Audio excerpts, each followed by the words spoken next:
था फिर नेतन्याहू उसी बात को कह रहे हैं, इजराइल को मत सेफर कहना।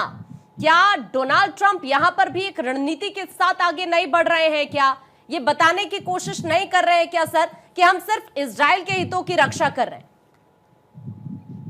आकांक्षा, डोनाल्ड ट्रंप को कहीं भी कुछ अपनी कामयाबी दिखाने की बहुत बड़ी मजबूरी आज है।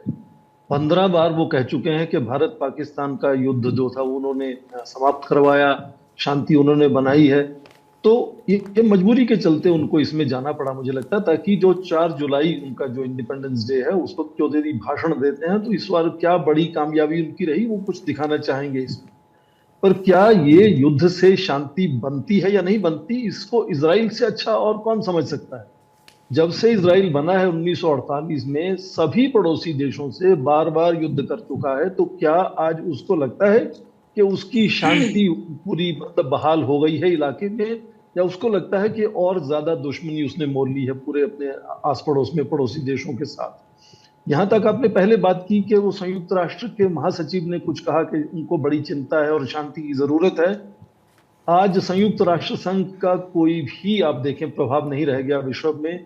यूक्रेन युद्ध में यहाँ रूस जुड़ा हुआ है, बिल्कुल उसको कोई कहीं सफलता नहीं मिली है। तो ये अमेरिका सीधा जुड़ जाता है तो वो मुझे लगता है केवल औपचारिकता हो जाती है कि उन्होंने अपना बयान दिया। ठीक उसी तरह से नेतन्याहू का भी आपने सुना, जो प्री रिकॉर्डेड एक वीडियो है वो सुनाया गया, वो सूचना युद्ध का हिस्सा है। सेना तो लड़ती है, उसके साथ साथ आज एक पूरे विश्व में सूचना युद्ध भी लगातार होता है, क्योंकि सारे आजकल हम टेलीवाइज वॉरफेयर के एज में रहते हैं। तो एक नैरेटिव सेट करना, किसकी आवाज कितनी ज्यादा सुनी जा रही है, वो उसका हिस्सा है। उनकी दोस्ती में कोई शक नहीं है कि इजराइल और अमेरिका की बहुत सुदृढ़ दोस्ती है।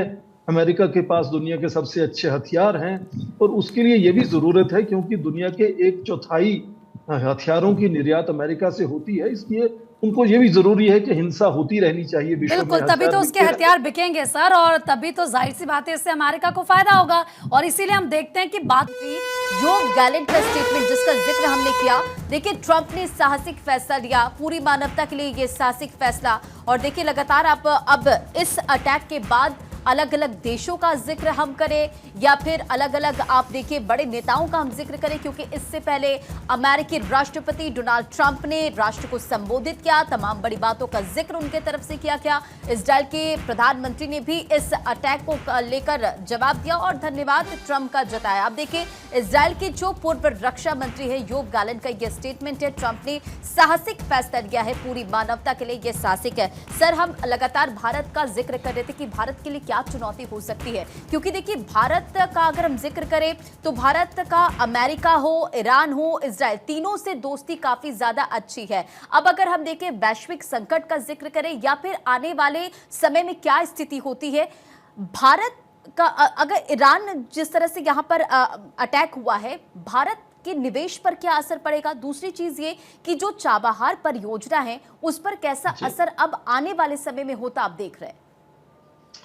खाड़ी के देशों में भारत का सबसे बड़ा निवेश ही चाबहार पोर्ट पर है और उसकी कोशिश ये थी कि चाबहार पोर्ट से हमें पूरे जो सेंट्रल एशिया है वहां के देशों के साथ, वो भी वहां भी ऊर्जा का स्रोत है, यूरेनियम का स्रोत है, उन सब देशों से लगातार दोस्ती बनाने में और व्यापार और निवेश बनाने में हमें पाकिस्तान और अफगानिस्तान के रास्ते से हटकर कोई दूसरा अल्टरनेटिव रूट हमारे पास हो जिससे हम उन सब देशों से जुड़ सके।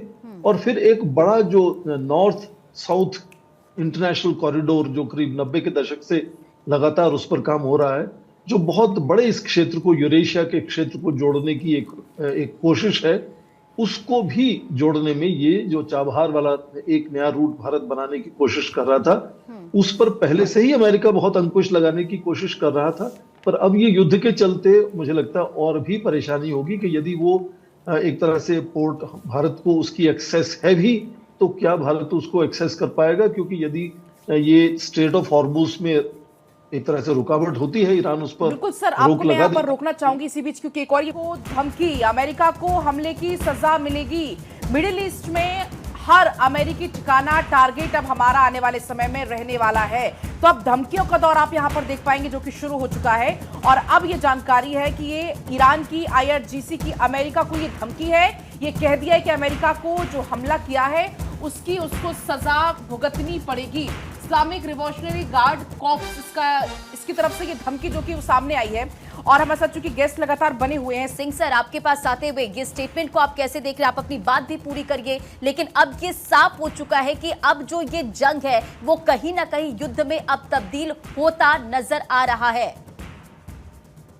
बिल्कुल ठीक आपने कहा, ये युद्ध कई स्तर पर अलग अलग तरह से जारी रहेगा, चाहे वो कानूनी तौर पर हो। ईरान से बार बार ये कहा जा रहा है कि अमेरिका ने हमला करके ये कानून तोड़ा है और इसको वो लेकर संयुक्त राष्ट्र संघ में जाएंगे, इंटरनेशनल कोर्ट ऑफ जस्टिस में जाएंगे। हालांकि मुझे नहीं लगता कि अमेरिका के प्रभाव के आगे ये संस्थान ज्यादा कुछ उसमें हस्तक्षेप कर पाएंगे। उसके अलावा सूचना युद्ध में भी लगातार ये, आप जैसे IRGC की स्टेटमेंट आती है या दूसरी बात आती है ईरान से, वो एक सूचना युद्ध का भी वो हिस्सा है कि लगातार वो विश्व को बताना चाह रहे हैं कि ईरान जो है वो हताश नहीं हो गया, जब वो सरेंडर करने की नहीं सोच रहा, वो पूरा जवाबदेही करेगा इसकी अलग अलग स्तर पर। बिल्कुल। खबर इस बीच चूंकि मिल रही है ईरान की सर, आप अमेरिका की स्ट्रैटेजी को कैसे देखते हैं? क्योंकि हमने इससे पहले भी जिक्र किया कि अमेरिका ने ईरान को अभी 2 हफ्ते का समय दिया था। जानकारी ये आई थी कि B2 तैनात किया जा रहा है, लेकिन अचानक से अमेरिका की तरफ से अटैक कर दिया जाता है, वो भी फोर्डो न्यूक्लियर फैसिलिटीज पर, जहां तक पहुंचना मुश्किल, जो कि काफी ज्यादा ईरान का ये इंपॉर्टेंट फैसिलिटीज था। तो क्या अमेरिका को ये इनपुट मिला कि वो जो ईरान है उसे शिफ्ट करने की कोशिश कर रहा है? क्योंकि पहले ही इस बात को क्लियर हमने मान लिया था कि अमेरिका तो आने वाले समय में जरूर कुछ ऐसा कर सकता है। बिल्कुल, ये ईरान को पहले से अंदाजा था कि उसमें अमेरिका सीधा हमला कर सकता है, और ये बात करीब 3 सप्ताह से लगातार खबरों में थी।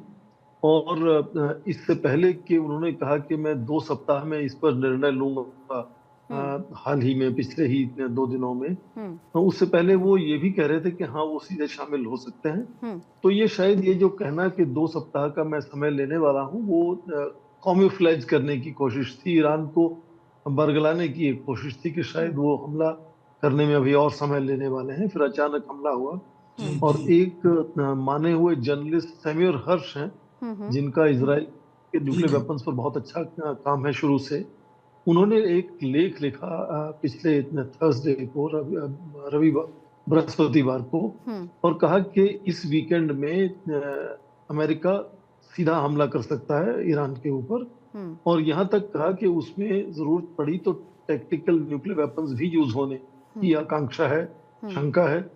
तो जबकि राष्ट्रपति ट्रंप कह चुके थे 2 सप्ताह लें, और जो सैम्यूअल हर्ष की असेसमेंट थी उसके हिसाब से ये हमला हुआ है।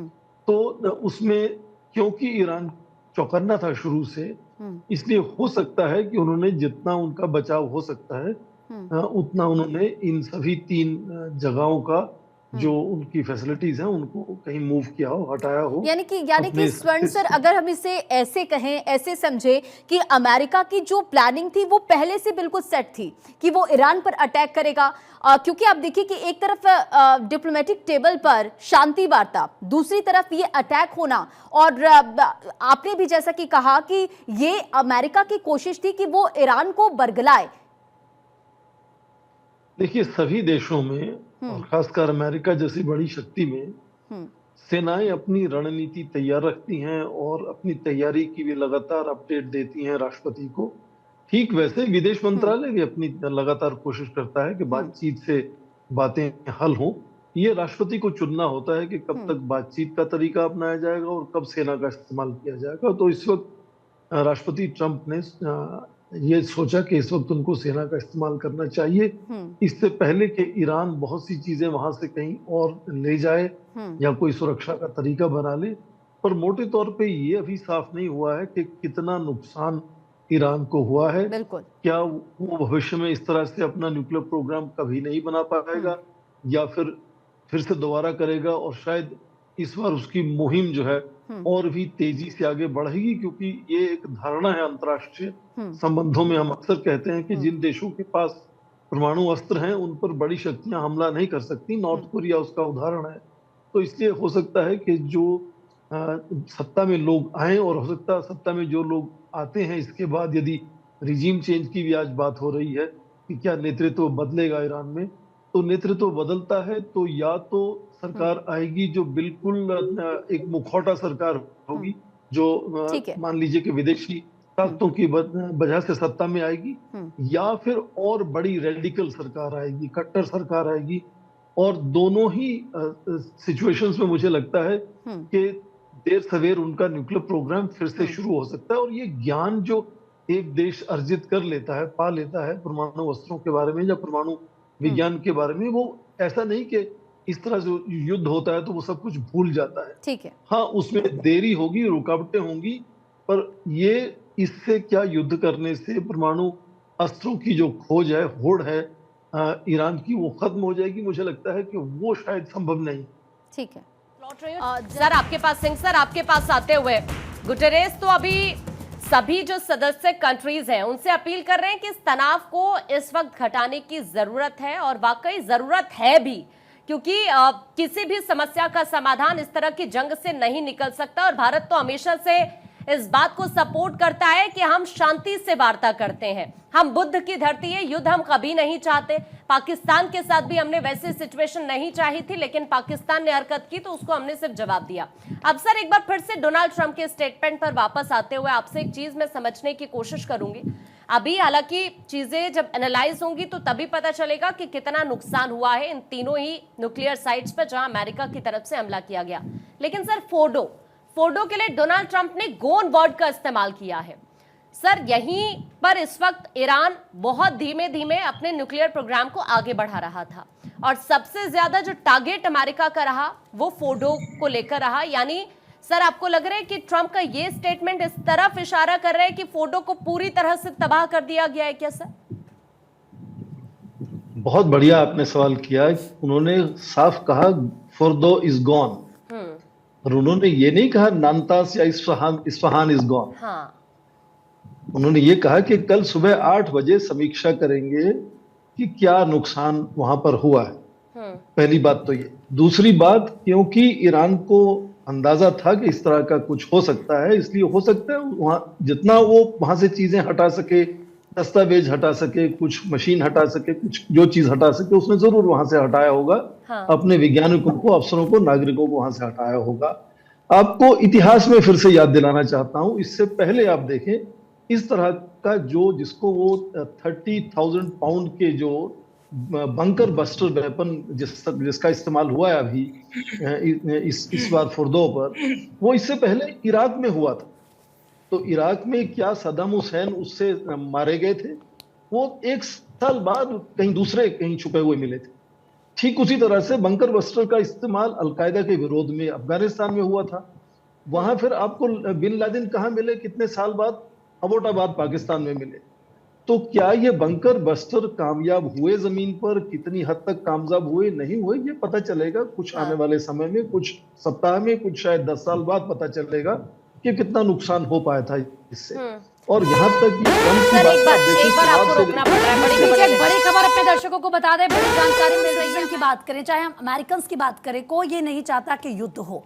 अमेरिका में जब डोनाल्ड ट्रंप प्रेसिडेंट बने, उनकी तरफ से जो फैसले लिए गए एक के बाद एक, चाहे वो हमने देखा कि सरकारी कर्मचारियों को नौकरी से हटाना हो, चाहे उनकी तरफ से ट्रेड वॉर जिस तरीके से शुरू किया गया, और अब ये युद्ध की स्थिति बनी हुई है। क्या आपको लगता है कि ट्रंप की मुश्किलें उन्हीं के देश में बढ़ सकती हैं? क्या ऐसा हो सकता है कि वहीं के लोग उनके खिलाफ आवाज को बुलंद करें? इसका आप एक ये साइड इफेक्ट भी देखते हैं?